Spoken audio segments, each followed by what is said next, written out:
I'm from Chicago.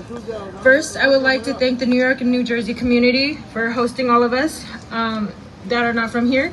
Everything was carried out with perfection and compassion, so thank you for being very accommodating. I would like to say how impressed I am with the younger Gen Z who are not only proud of their heritage, but also want to stand up for and fight for a free Tibet. If the younger Gen Z wants to start an SFT club or Tibet club, there definitely will be professors who support Tibet that can help you. I encourage the college students to start your own chapters or Tibet clubs. I wanted to share a story of the time when I participated in our college international fair. The next year, 2 Chinese club students set a meeting. They wanted the college to not allow me to participate. They said my flag was an insult to their face and a slap in their face. At the end of the meeting, I had to agree to not show the map of Tibet in my poster. They thought they could silence me here in America, just like they did in Tibet.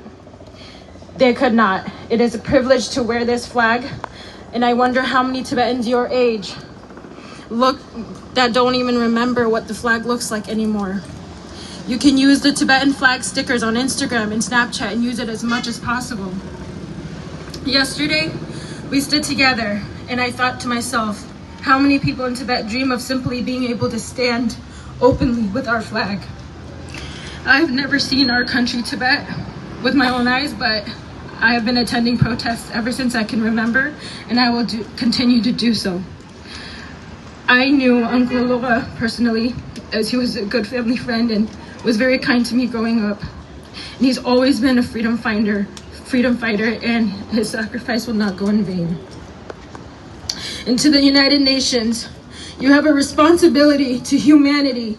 You have a responsibility to protect the people in this world and defend human rights. How can you turn a blind eye when the world once said, never again after the Holocaust?